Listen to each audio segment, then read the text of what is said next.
Primeira dança, Deusa da Discórdia, Parte 1, Pilar, 1.1, Saint-Laurent, Estação Orbital Eris, 6 de janeiro de 2125, meia-noite. Estalos metálicos, ventoinhas agressivas e o próprio ranger de uma estrutura que se queixa da força exercida sobre si mesma permeiam o ambiente. Saint-Laurent tentava apreciar o prazer de flutuar no vácuo em meio aos protestos de uma petulante estação que implora o próprio abandono. Se pudesse filtrar a mal-humorada estrutura cinzenta ao seu redor, bastaria levantar os pés do chão e perder o senso de direção. Deitado ou em pé, não faria diferença. Qualquer lugar poderia ser uma cama ou um útero materno. Clamava para que estações espaciais fossem equivalentes ao que era mostrado em filmes. Absoluto silêncio. Prestes a adentrar o estado meditativo, um novo sistema foi acionado. Um pulsar líquido através das tubulações iniciou o ciclo de reciclagem de água. Do outro lado, o bater da lataria solta dos sistemas de HVAC e compressores velhos ecoava ao longo de toda a pobre estrutura da estação Eris.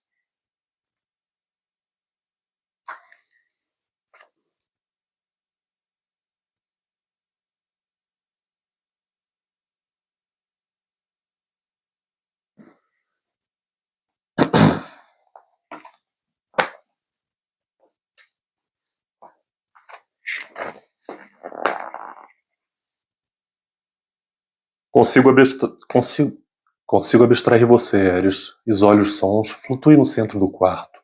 Largue todas as âncoras e aproveite o vazio. Basta concentração absoluta, pensava Saint-Laurent. Para um novato em gravidade zero, o que Sam fazia seria desesperador. Perder-se-ia em pânico, em sensações claustrofóbicas, por mais contraditório que parecesse. Talvez o gatilho fosse a incapacidade de se ancorar, fazendo com que o hipotálamo registrasse estar preso em algum lugar apertado, mesmo que o ambiente fosse amplo. As reações sempre eram hilárias. Hoje não havia nenhum novato para entreter os espectadores, apenas Saint-Laurent, flutuando nu no centro do quarto, com as pálpebras fechadas, cabelo flutuante, o corpo esguio arqueava a coluna parcialmente para trás, como se debruçasse de costas na beirada de um colchão. Era uma visão quase renascentista. Hoje parecia ter nascido para a gravidade zero desde o primeiro momento em que experimentara a sensação. Sam suprimiu um sorriso de canto de boca e continuou sua meditação flutuante, como se estivesse dormindo. Um observador externo, parado na porta, apreciava a cena.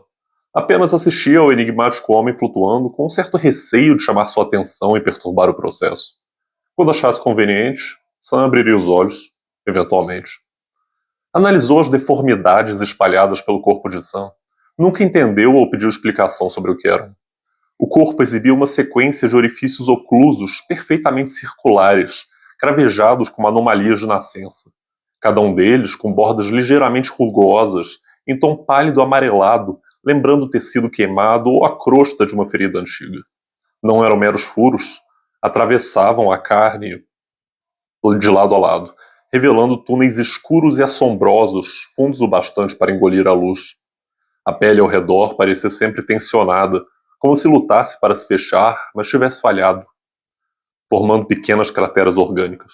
Aberturas vazias que expunham camadas internas e um vazio impossível de ignorar.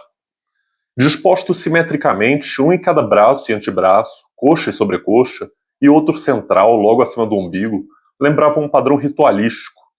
A visão de todos alinhados, atravessando o corpo como uma série de bocas famintas, provocava náusea involuntária.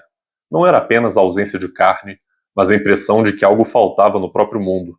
Uma falha de continuidade. Um erro na fábrica da anatomia. O quarto assobiava em frequências disformes conforme a circulação do ar ambiente transitava através dos orifícios. Uma flauta humana que emitia sons desconcertantes quando exposta, perturbador para outros, mas ruído meditativo para Sam. O observador sabia que Sam já notara sua presença, mas permaneceu em silêncio. Era a cena de um teatro em que o amigo fingia estar alheio para passar a impressão de que pensava que o colega ainda estava dormindo. Essa era uma dinâmica recorrente entre os dois. Teoria dos jogos aplicada. Uma maneira de passar o tempo, quem sabe? Qualquer um não disruptivo certamente não veria sentido nesse tipo de interação. Nem mesmo a presença de outros poderia suavizar a verdade. isolados numa estação esquecida, no extremo do sistema solar, eram apenas ecos perdidos na imensidão do silêncio cósmico. 1.2 Orwell, 3 dias antes. 3 de janeiro de 2125, 9h05 da manhã. Ei, espera um segundo, eu não quis ofender. Foram só 5 minutos de entrevista.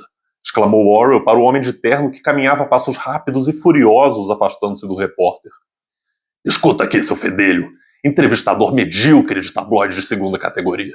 Eu vou garantir que você nunca mais consiga trabalho nessa cidade. Marque minhas palavras.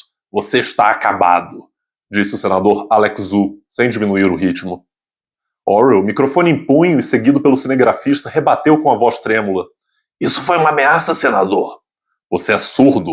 Não foi uma ameaça, foi uma promessa, replicou o político antes de recomeçar sua marcha para fora do estúdio. Gesticulou algo para a equipe que aguardava na porta e seus seguranças rapidamente bloquearam o caminho do entrevistador que o perseguia. Orwell nem tentou burlar as figuras imensas de óculos escuros que pairavam à sua frente. Seu porte pequeno não possibilitava chance alguma contra aqueles colossos.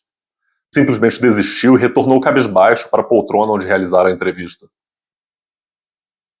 permitindo seu pequeno luxo de afundar no tecido macio enquanto fechava os olhos por alguns segundos. Merda, merda, merda! Era tudo que ecoava em sua mente. Pessoal, tudo bem? Enfim, tô lendo o Deusa da Discord aqui. Continuando, a gente está no capítulo 1.2, logo no início do livro, seguindo Orwell, que é um repórter decadente. Vamos lá. Aproveitou o momento para se imaginar aos pés de um palanque, concorrendo aos maiores prêmios da categoria. Aquela fantasia era o mais perto que chegaria disso. Sonhos. O cinegrafista, constrangido, observava em silêncio. Sabia que Orwell precisava de um instante, por mais breve que fosse, para se lamentar. Porém, não conseguia deixar de questionar o que havia passado na cabeça de Orwell para entrevistar um dos políticos mais metódicos do país, trajando uma camisa social amassada, com a qual provavelmente dormira, e exibindo o pouco cabelo que lhe restava despenteado, brilhando oleoso como quem não se lavava há dias. Quando o cinegrafista decidiu que era o suficiente, tossiu 2 vezes para chamar a atenção do colega. Eu vou indo então, te envio a gravação por link? Orwell sequer abriu os olhos. Apenas ergueu e balançou um braço na direção do assistente, como se o abanasse para longe. Ok, então, qualquer coisa me dê um aviso. Sucesso aí. Não soube por quanto tempo permaneceu na mesma posição, de olhos fechados. Talvez tenha adormecido, ou apenas meditado por um período indeterminado, lamentando o próprio fracasso. Foi despertado por um zelador varrendo próximo aos seus pés, certamente com o propósito de expulsá-lo. Estamos fechando. Se não quiser passar o fim de semana preso aqui no estúdio, recomendo tomar o teu rumo. Orwell apenas balbuciou algo enquanto se erguia, ainda perdido no estado entre sonho e realidade. Seguiu para a rua, tentando se situar no tempo e espaço. Já estava anoitecendo, e o cinegrafista ainda por cima tinha se mandado. Era sua carona para casa. Canalha! Buscou nos bolsos do sobretudo algum trocado para pegar o transporte público, mas encontrou apenas algumas moedas. Teria que pagar com seu link. Nunca gostou de usá-lo para qualquer transação. Tudo era rastreado, embora o governo jamais admitisse. Todos tinham um sensor instalado ao nascer. Na sua época, ainda era uma haste flexível, quase do tamanho do dedo do recém-nascido, inserida como uma agulha grossa a partir da extremidade do indicador, alojando-se dentro dos ossos ainda maleáveis do bebê. Já imaginou o trauma? Sair de tudo que conhece como existência, aquecido, suprido de nutrientes, alimentado, e oxigênio através do cordão umbilical para ser jogado no frio, ter sua linha vital cortada, e em seguida ainda enfiar uma agulha nos ossos da mão. Não devia ser a sensação mais agradável do mundo. Talvez servisse como presságio da merda que aguardava a existência humana nessa nova realidade. Orwell deu de ombros. Não se lembrava dessa época mesmo. Que se fodam os recém-nascidos. Hoje era mais simples. Bastava um pulso eletromagnético perto da cabeça do recém-nascido, reorganizando conexões neurais específicas.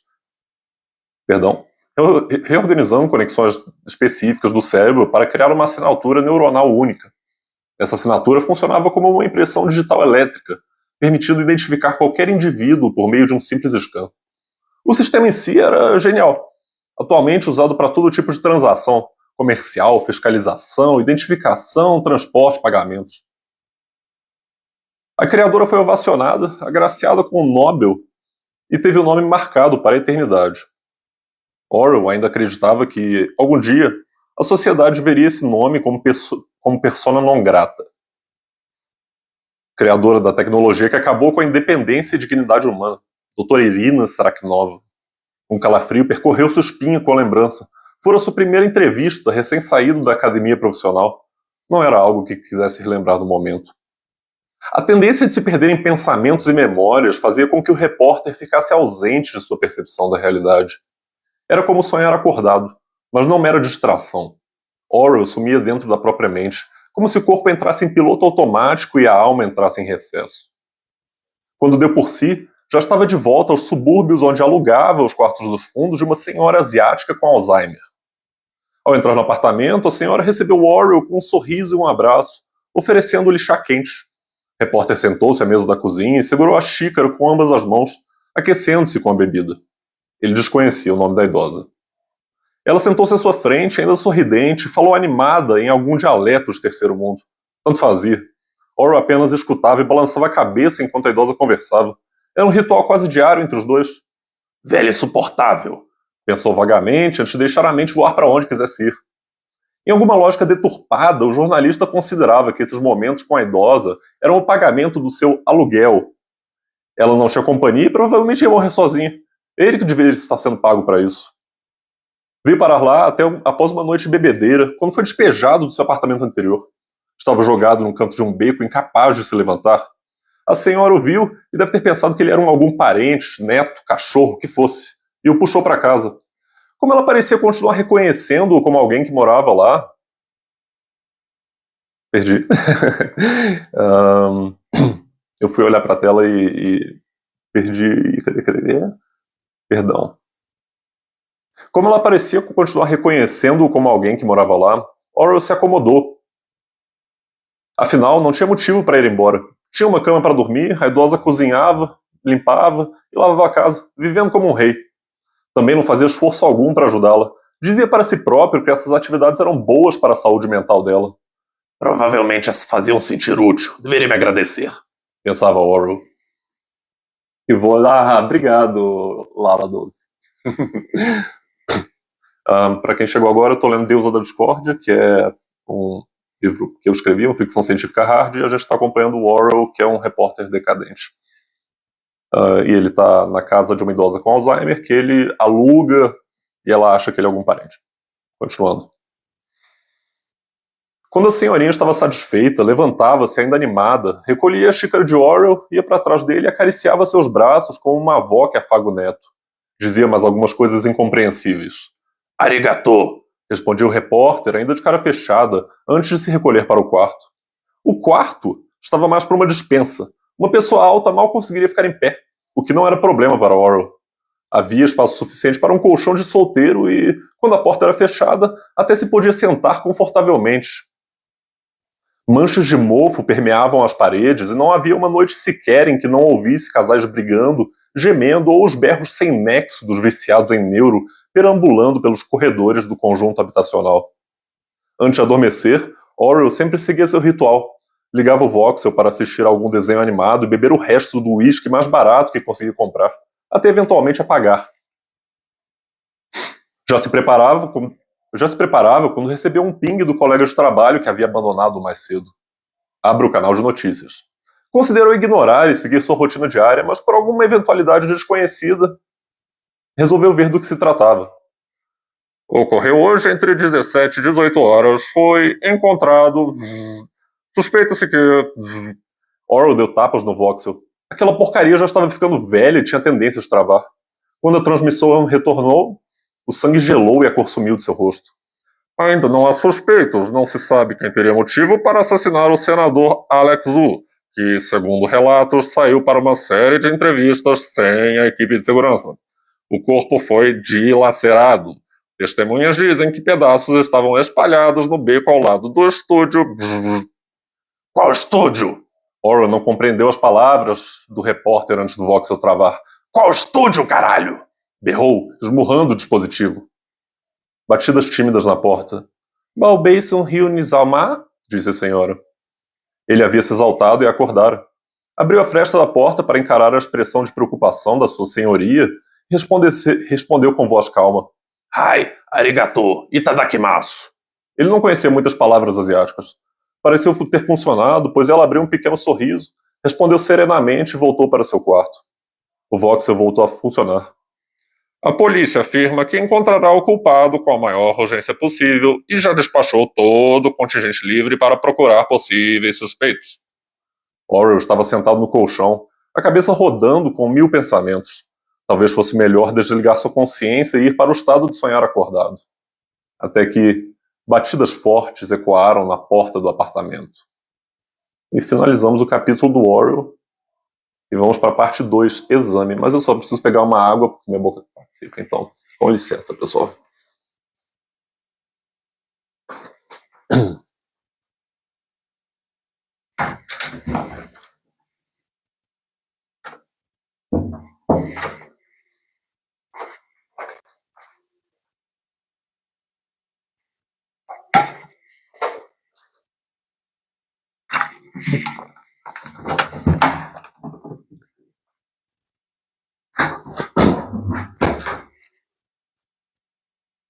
Prontinho? Estou de volta. Temos uma pessoa assistindo. Obrigado pela presença. Agora a gente vai para a parte 2. Esse livro tem muitas subcamadas. A gente saiu do Orwell e vai para outro eixo narrativo. Agora vamos entrar na parte da Fundação Nova, que é um contexto muito importante para o restante. A descoberta da doutora Irina Sraknova sobre conexões neuronais em recém-nascidos, hoje, parte do cotidiano de qualquer cidadão nascido nos últimos 40 anos, ocorreu por acaso oportuno, catapultando-a para a lista das 10 pessoas mais ricas do planeta e garantiu-lhe verbas de pesquisa praticamente ilimitadas. Após o súbito enriquecimento, a cientista migrou suas operações de pesquisa e residência para a própria estação espacial, posicionada no ponto de Lagrange L1, entre a Terra e o Sol. O esboço rudimentar, feito por Irina em um guardanapo sujo quando lhe surgiu o conceito da base, hoje, emoldurado em titânio na entrada da estação, mostrava apenas um rabisco do posicionamento orbital. Um habitat autossustentável com rotação que simula a gravidade terrestre e espaço para 350 almas em tempo integral constitui a maior empreitada espacial já realizada. Uma carta de amor a todas as construções megalomaníacas da história da humanidade. O custo estimado ultrapassa 1,3 trilhão de dólares, diluído em décadas de tentativas, fracassos, protótipos destruídos, blindagens contra a radiação e o próprio pesadelo logístico de montar uma espécie de paraíso ou inferno.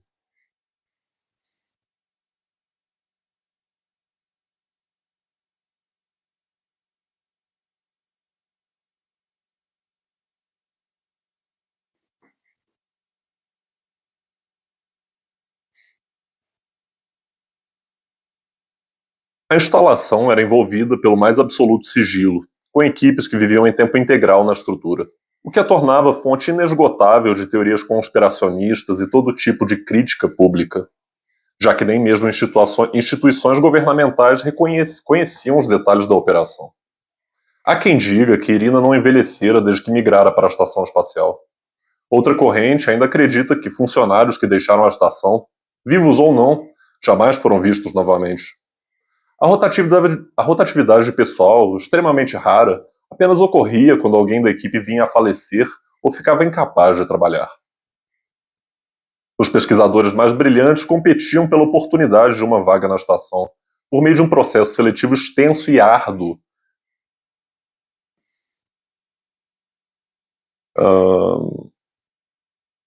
Que avaliava não somente as capacidades intelectuais, como também psicológicas, físicas e correlatas. Agora, quase 5 anos depois da primeira leva de recrutamento, houve a abertura de um novo edital de seleção. Uma única vaga para cargo indefinido de pesquisador, com requerimento mínimo de múltiplos pós-doutorados, especialização em campos quânticos e título de habilitation. Ou seja, apenas a nata da elite acadêmica e científica entraria na disputa para o cargo vitalício. Terminamos o início do capítulo 2. Vamos agora para International Information Channel. Você está assistindo ao International Information Channel, a plataforma de notícias mais imparcial do mundo. Patrocínio Tesla X Pepsi Coca. Refresque sua mente e alma com a nova Coca Pepsi, sabor memórias da infância. Em letras miúdas e com a voz acelerada, o alerta de saúde obrigatório foi exibido na tela tão rapidamente que era impossível para qualquer telespectador compreender efetivamente o que era dito. Não recomendado para menores de 21 anos, cardíacos, pessoas com histórico prévio ou familiar de transtornos psiquiátricos, grávidas e ou usuários de outros refrigerantes fora do ecossistema Tesla X Pepsi Coca. O uso da Coca Pepsi por períodos prolongados pode causar falência renal, amnésia retrógrada, demência precoce, dependência química ou psíquica.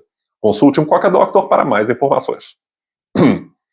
Transição da abertura para os apresentadores, sentados em frente a um balcão tradicional de noticiário, uma tela verde ao fundo exibindo o sistema solar. Em suas mãos, a nova Coca Pepsi, sabor memórias da infância. Ah, essa nova Coca Pepsi é pura nostalgia, Emily. Literalmente me faz voltar para a infância com minha avó no interior. O apresentador bebeu o refrigerante. Ao dar um gole, seu olhar pareceu sair de foco por um instante. Provavelmente o efeito agindo em suas conexões neurais para ativar a suposta nostalgia.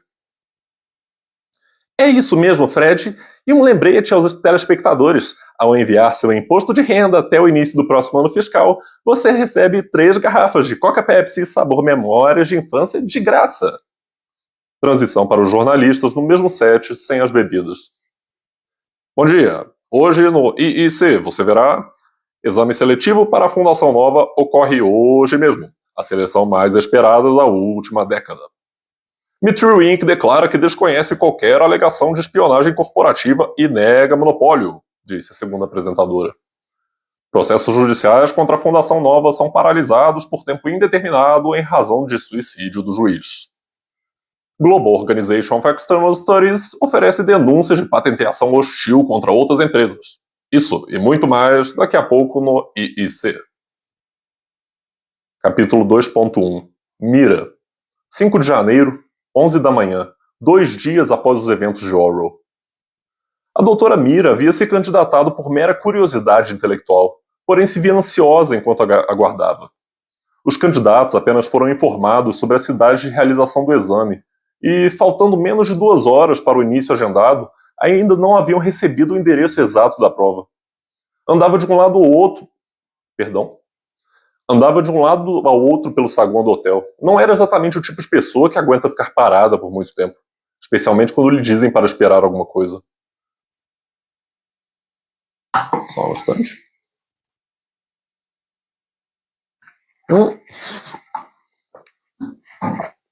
Nossa, que vergonha. Fiz bagunça aqui.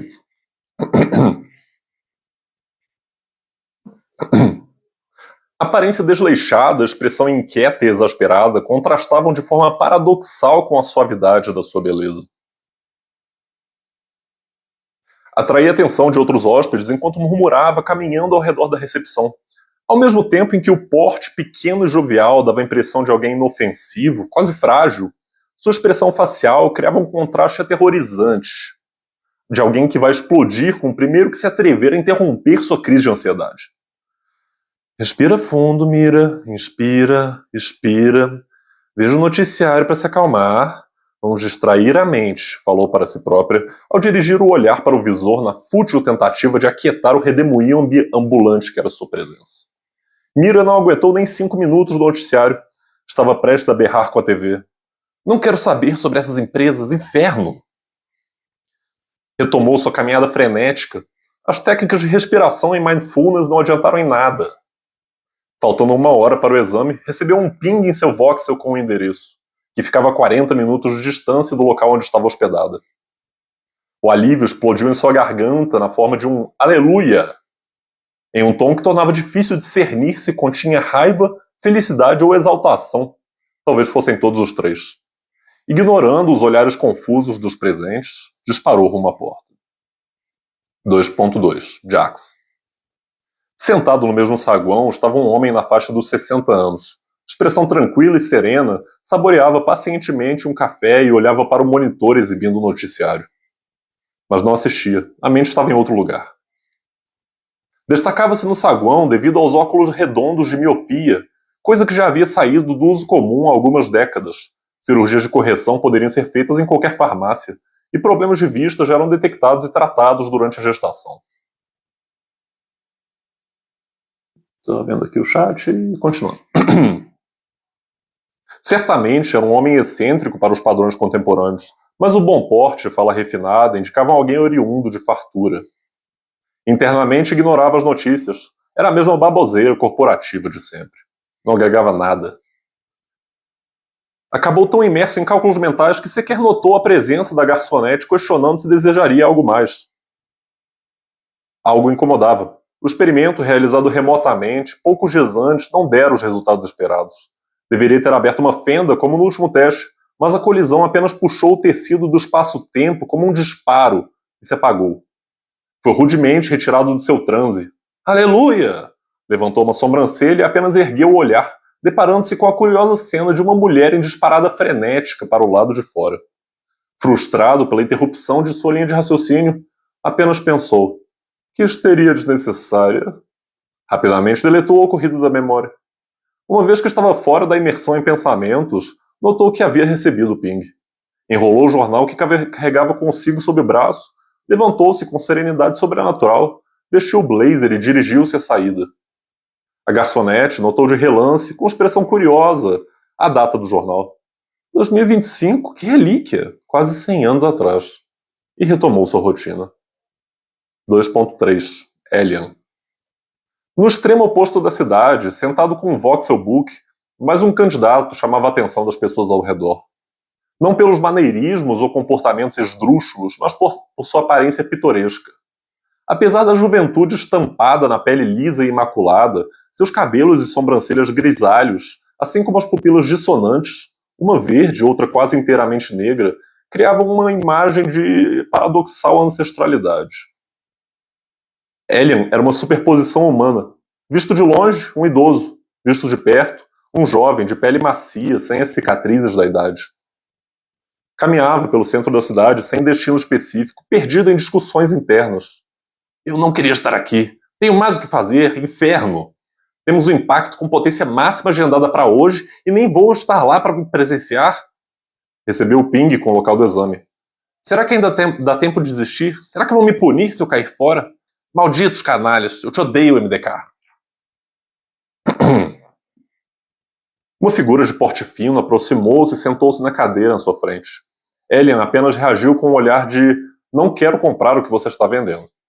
O homem ajustou a fina gravata metodicamente até deixar perfeitamente alinhada e fitou Alien diretamente nos olhos como se lesse um livro aberto. Senhor Alien, certo? Disse o homem com um enorme sorriso, falso, mas que passaria despercebido por uma pessoa menos analítica que Alien, que por sua vez juntava seus pertences para se levantar. Sem tempo, irmão, tem que estar em outro lugar. Virou as costas para o homem e começou a se afastar. Talvez você queira me escutar, Alien. Ouvi dizer que você fez um pacto com o demônio. Estou correto? Alien interrompeu sua caminhada, rígido, sem olhar para trás. Quem quer saber? Outro demônio, mas um que não te acorrentará. Virou-se com algum brilho no olhar. Qualquer coisa para remover os grilhões. Alien estreitou o olhar. E seu preço? O homem sorriu de forma sedutora. Não é muito caro. Quando chegar o momento certo, eu vou te dar algo. Tudo que você precisa fazer é publicar. Essa conversa estava críptica demais para um pragmático como Alien. Precisaria de mais informações antes de vender sua alma novamente. Não está valendo o suficiente para mim. Meu demônio me deve bastante coisa. Mais detalhes ou sem acordo? Jovem esperto. Pois bem, conversaremos após sua prova. Por sinal, boa sorte com a colisão hoje. Tenho certeza que será um sucesso. Alien gelou, um calafrio da nuca até a base da espinha. Mas o quê? Pensou em choque. Ninguém sabe da colisão. Ninguém. Quem é esse infeliz? Ele é perigoso. Bastou meio segundo congelado para o homem estar de pé ao seu lado. O perfume cítrico adocicado inundou Alien. A voz suave e hálito tão gélido que poderia até soltar vapor falou rente ao seu ouvido. Conversamos em breve, Alien. Capítulo 2.4. E eu acho que eu vou fechar por aqui. Obrigado pela presença. Acho que tem uma pessoa aqui. Eu estou lendo o Deus da Discórdia. O link está na minha bio, o link escrito por mim. E se quiser seguir a conta, seria um prazer. Obrigado pela presença e Um abraço e boa noite. Paulo Sérgio, acho que está aqui. É uma ficção científica hard, só falando um pouquinho sobre. Um livro bem denso, interessante, que segue um repórter decadente numa conspiração corporativa e física em geral. Mas é isso aí. Obrigado pela presença e um abraço para todos.